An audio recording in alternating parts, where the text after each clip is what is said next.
तपन भाई ये बताएं कि जो हमारे बैंकिंग शेयर हैं, ये जो बॉन्ड यील्ड पर इम्पैक्ट आता है, रुपी में चेंजेस आ जाते हैं फेड की पॉलिसी से, कल गोल्ड की कीमतें भी चली गई, उन पे मैं अलग से चर्चा करूंगा। लेकिन इन सब का असर अगर मैं इंडियन बैंकिंग पे किसी तरह से देखूं तो कोई पड़ता है या नहीं पड़ेगा, और कौन से बैंक्स पर पड़ेगा अगर पड़ेगा तो?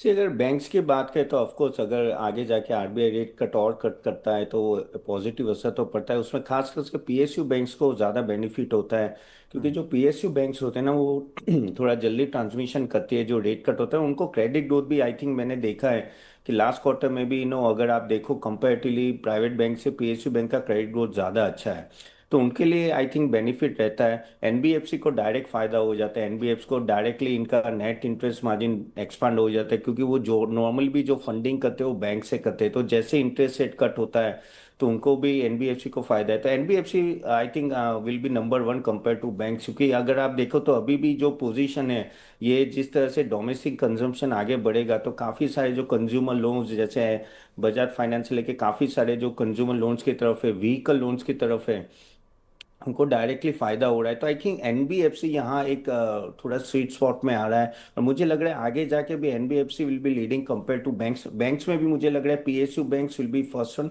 Then will come the private banks. क्योंकि देखो प्राइवेट बैंक्स का एक इशू जो हो रहा है कि अगर आप देखो एक्सिस बैंक देख लो, और उन सब में क्लियरली कट उन्होंने प्रोविजंस अपने बढ़ाए एनपीए के, और नो काफ़ी हद तक अकाउंटिंग में भी कुछ चेंजेस आए थे। और कुछ और बैंक्स में मैंने प्राइवेट बैंक्स में देखा तो एमएसएमई लोन में अभी भी इश्यूज है, एमएसएमई लोन अभी भी उसका भूत गया नहीं है, एसएमई लोन्स। और तो वो एसएमई लोन्स और एमएसएमई लोन जहाँ जहाँ है वहाँ थोड़ा इम्पैक्ट आ रहा है। तो आई थिंक मुझे अभी भी ऐसा लग रहा है एक दो क्वार्टर लगेंगे इन सब बैंक्स को ऊपर आने में, लेकिन आई थिंक किसी को बैट करना, आई थिंक एनबीएफसी खास करके हाउसिंग लोन और कंज्यूमर फाइनेंसिंग लोन जो प्रोवाइड करते हैं उनमें ज्यादा बेनिफिट दिख रहा है। का नमस्कार दोस्तों, अगर आप चाहते हो कि आपका पोर्टफोलियो भी ऐसे stocks, mutual fund, bonds, ETF, IPO से बड़ा हो जो आपके फाइनेंशियल गोल अचीव करने में मदद करे, तो जरूर हमारा नेक्स्ट सेशन अटेंड कीजिएगा। लिंक मैंने कमेंट बॉक्स में दी है, क्लिक दैट लिंक और मैं आपको नेक्स्ट सेशन में मिलता हूं।